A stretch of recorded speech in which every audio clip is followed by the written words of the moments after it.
was a dark and stormy night, nor'easter rolling in. It's a long 12 hours, the power's out again. I pray for inner strength and that we don't lose no lives. Just another day in the first responders' eyes. Half a cup of coffee's gone, the first run comes in. A car slid off the road, there's a family trapped within. My heart beats like a hammer, I can barely catch my breath. I'm thinking the worst and hoping for the best. Yeah, we ain't superheroes, we're just ordinary people trying to make a difference, and the first on every scene. It's a heavy, heavy burden to carry all this burden when you can't unsee the things you've seen. It keeps going on when those sirens are gone. Now my shift is finally over, I gotta deal with what's mine and try to find a way to leave those tragedies behind. So I hug my 2 children, a kiss on my wife. Just another day in the first responder's life. Yeah, we ain't superheroes, we're just ordinary people trying to make a difference, and the first on every scene. It's a heavy, heavy burden to carry all this burden when you can't unsee the things you've seen. It keeps going on when those sirens are gone.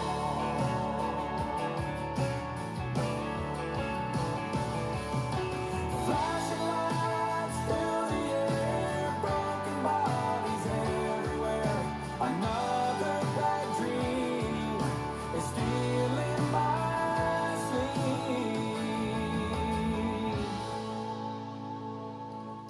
'Cause we ain't superheroes, we're just ordinary people trying to make a difference, and the first on every scene. And it's a heavy, heavy burden to carry all this burden when you can't unsee the things you've seen. It keeps going on when those sirens are gone. It keeps going on when those sirens are gone.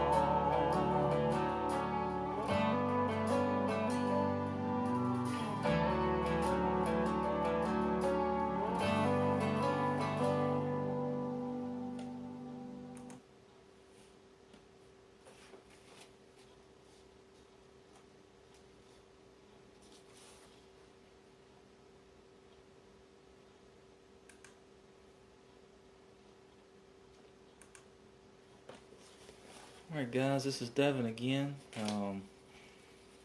Just finished up those 5 PTSD talks over the weekend, and I know they were lengthy, but now I've been working on the actual presentation that hopefully God will open some doors, and I'll start going to fire departments all over and just presenting this. I rearranged some things. I did it publicly last weekend, and God just laid it on my heart to move things around and shorten it up a little bit, and that's one reason why we did those PTSD talks. That's something that hopefully everyone can just dive into and really learn something from them. But this is the actual presentation that I think we're going to be using to go around and talk about it. So again, there's definitely not a stronger statement than right there, right in front of you. Is there are wounds that never show on the body that are deeper and more hurtful than anything that bleeds. PTSD is no joke. Once it gets going in your head, it's a hard roller coaster to put the brakes on. The most important thing is early intervention. Don't wait until you break. I know this is going to be a rough conversation. I'm glad that we're going to be having this together. But if you start to feel a little anxious or sad or fearful or angry or experiencing the unknown, just you're not alone, and we're in this together, and we're going to get through this. You just don't know how strong you are to even listen to that song and just listen to this presentation. The strongest men and women in the world are the ones that know they have a problem and ask for help and get help. I know I've been starting everything with that video, but that video is just so powerful. It's definitely a powerful video.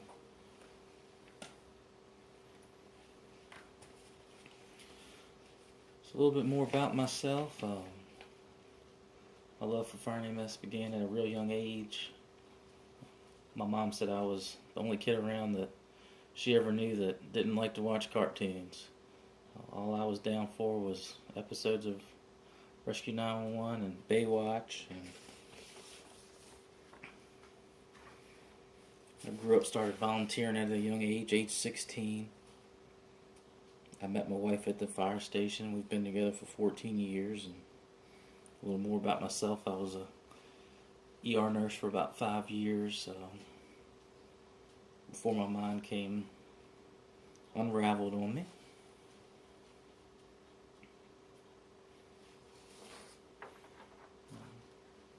Just want to talk through very lightly about the calls that really stuck with me. Between age 16 and 29, what's that, a good 13 years. Having between 10 or 12 calls in those 13 years that once my mind started rolling on what PTSD does to you, I just couldn't get away from them. One thing about volunteers is, we take care of our own home, our own family, take care of our friends. Every driveway we pull in, most likely we know the people. As soon as we get toned out, the address is in our head, and we know who lives around and what resources we have. Volunteering is a beautiful thing. The reason I chose that picture of that dispatcher there is because those guys are the front lines.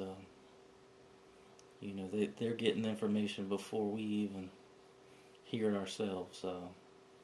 They go through a lot of stress, and they really do work their magic. So these calls, the ones that really stuck with me is, I just got a statement, taking care of people in their most vulnerable moments left me in my most vulnerable moment. And that is definitely so true. I never thought it would happen to me, but it did. One of the very first ones I remember was a rollover with an ejection, and it was a young man like myself, and we did all we could, and he flew out on the helicopter, and to this day I don't know if he made it or not. Another one was a head-on collision involving a commercial vehicle and a passenger car, and that was the first time that I ever heard someone really scream and beg for their life. First time ever seeing open fractures.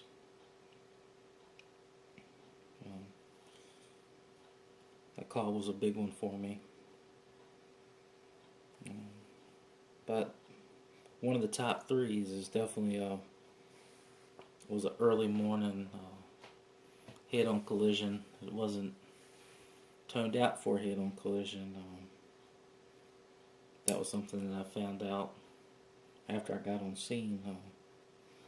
Very early morning call. The sun wasn't even up, and I was at the fire station by myself and getting ready to take one of the trucks in for PM, and the tones went out. I know it's not what you're supposed to do. I definitely caught a lot of heat over it. I felt like it was right, and I did it, but I took the engine all by myself, and it wound up being a fiery entrapment, which was a hard thing to hear and witness, and then getting on scene and figuring out it was a head-on collision. There was another car up in the cutover to the right of me, and there was two people in there trapped, and heavy front end damage to their car. And I just remember the windshield being out of the car, and the lights were just flashing off their eyes and their faces, and that was just a real bad accident. Another one was an early morning Christmas call. When I walked out of that door, I turned around for some reason. There was 3 small children. They just locked eyes with me, and they were standing near the Christmas tree, and just the look in their eyes and hearing them grieve. Just wondering why we could not bring back their loved family member.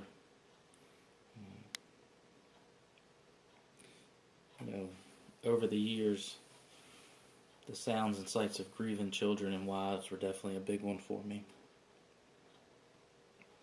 Another one was a fatal ATV accident. There was one survivor, and later on in life I would meet that young gentleman again.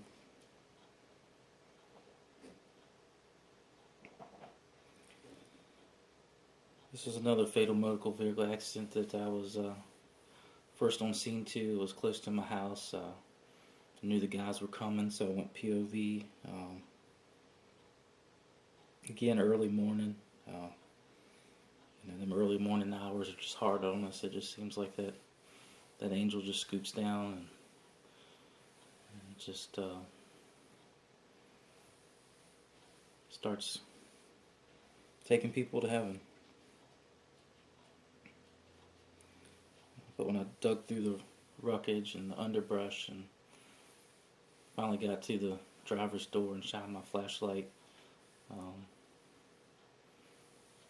into the automobile, I realized it was somebody that I knew, and they were very near to me, and we spent a lot of years together. Another bad Christmas time call. I was a line officer at the time, and once we recovered the body, there was a couple guys that was their last call. They never ran any more calls. I just wish that I knew what I know now to just talk with them. I'm working with one of the guys right now, and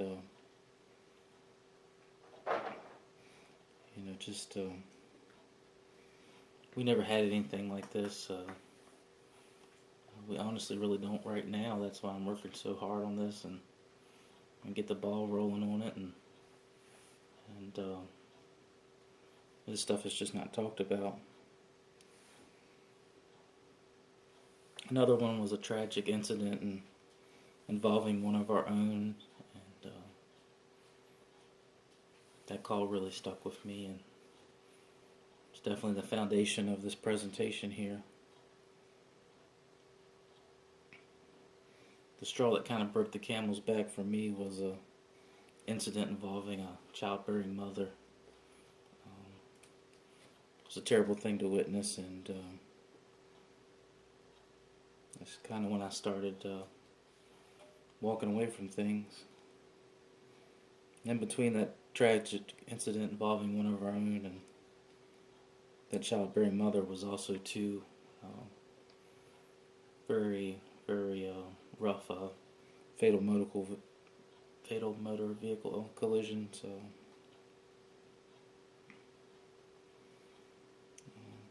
all this kind of just happened back to back. That's the thing about PTSD is once you get hit so hard and the cause just hits you so hard so fast, that's when your mind just starts doing crazy things.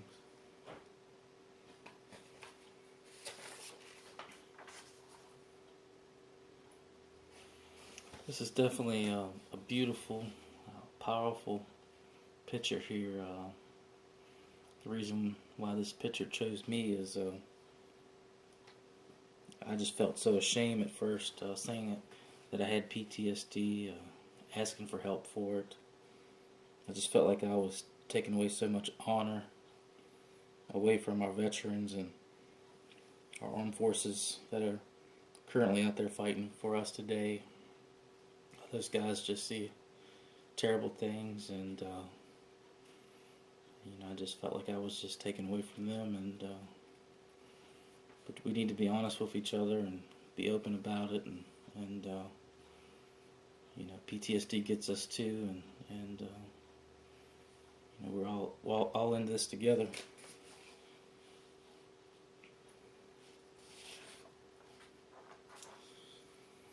So some signs and symptoms here. This is definitely an excellent picture. I added some things there in green that was not on this picture, but this is definitely a good picture here. Headaches for sure. I mean, I had headaches all the time.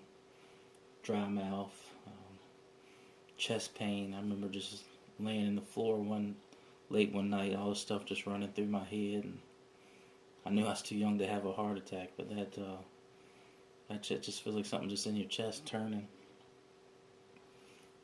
They have upset stomach on here. I like to call that bubble gut, so I tell you, my stomach just turning all the time. It was just always in knots. Muscle pain. I tell you, my knees and back used to just bother me so much, and once I started therapy and really started working through this stuff that was in my head, pain just really eased up on me. They got cold and sweaty hands. Definitely need to add feet to that.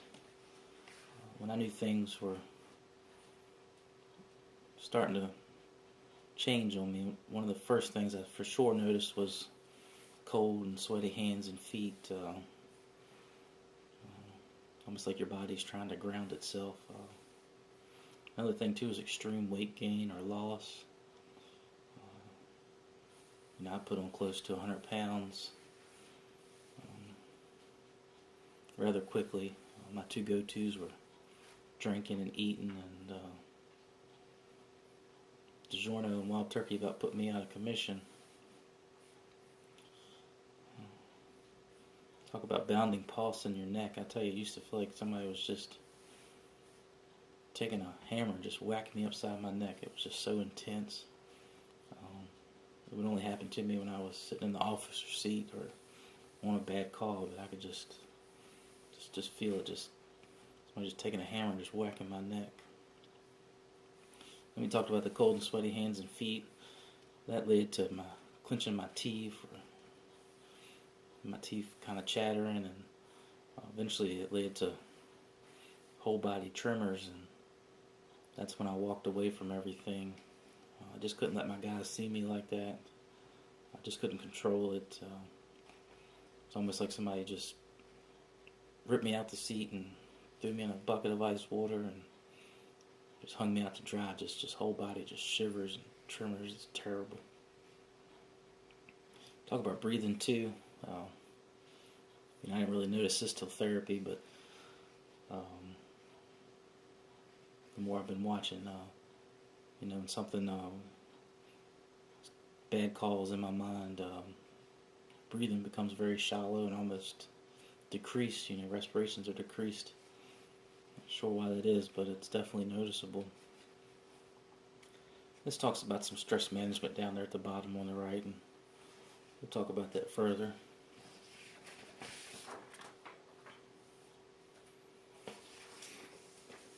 We'll talk about some of the feelings associated with PTSD. This is nothing I got out of a book or anything. This is all me. This is all stuff that I went through. I'm pretty sure we're all the same. Numbness. Numbness was the longest feeling out of all of them. By the age 20, I tell you, I was probably numb as a 2x4. Used to get compliments all the time, pats on the back. Man, you really rocked that out. Did good on that call. You act like it didn't really bother you. And we'd all be eating dinner right after the call. And they were right, it didn't bother me. That's the bad thing about this is the numbness. I stayed in that for years, and that's just, you think you're normal, you think it's part of the job, you think it's what you train to, and you just cut that switch off. But numbness is a very bad thing when you're not feeling fear and sadness, and you're seeing something bad and you're not having any connection to it at all. That is not normal, even though for years I thought it was normal, and people think it's normal, but fear is what keeps us alive. Talk about shame and guilt. Just felt like I let so many people down, including myself. Felt like I was all alone. Nobody had these talks like this back in the day.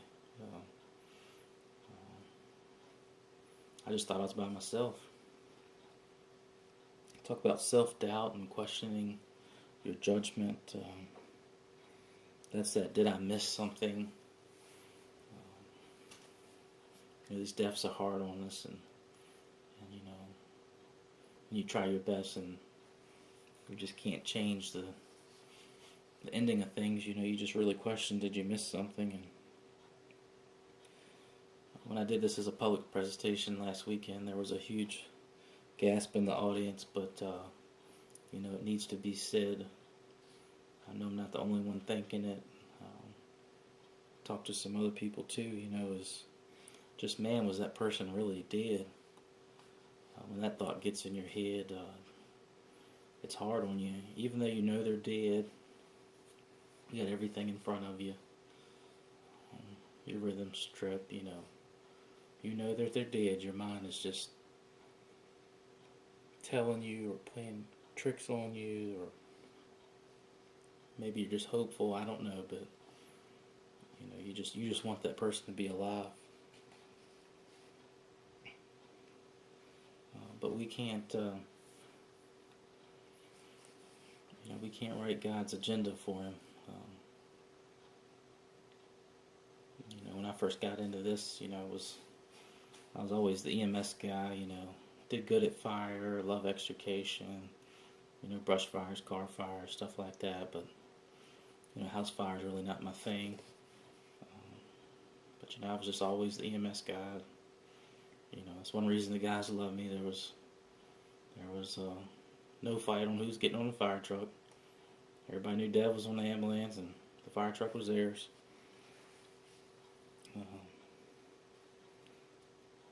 But when it comes to those kid calls, it's a lot of self-doubt there and questioning your judgment. And but we just got to realize that we do save lives, but we also do a lot of just being there with people as they get ready to go to heaven. If you believe in heaven, you're just there with them during those last moments as that angel comes on down and scoops that person up, their spirit or their soul, however you want to word it, and just takes them to heaven. It's just a hard pill to swallow when you can't save somebody you really want to save. Talk about not feeling worthy. As the years went on, I just stopped enjoying life activities, family gatherings. Can't remember the last time I even had a vacation.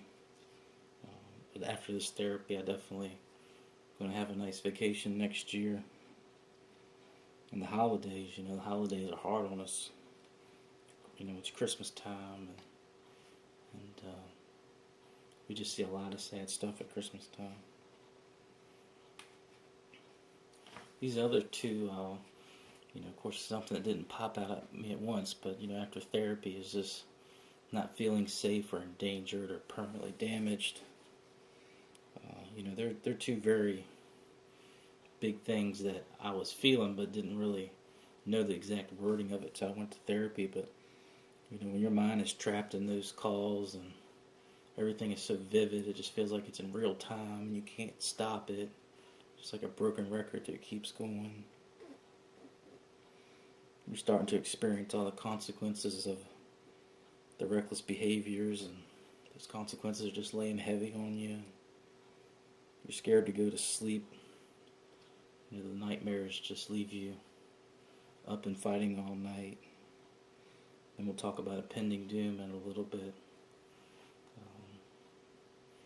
And of course, just feeling that shame and that self-doubt and things you were once good at are now giving you anxiety and flashbacks. It's a real hard place to be. It's a real hard place to be.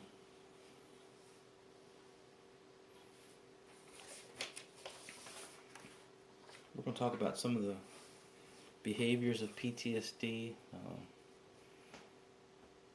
As you see them up on the screen, that's the way I went through them and which order. This is just me, my story. I'm pretty sure that I know we are all not the same, but we're pretty sure I'm pretty close. So these behaviors, some way, sometime, if you're going through PTSD, you're going to have them. Irritable and angry. I went from the most loving, caring, calm, and collected person you ever met to always edgy, irritable, angry outburst.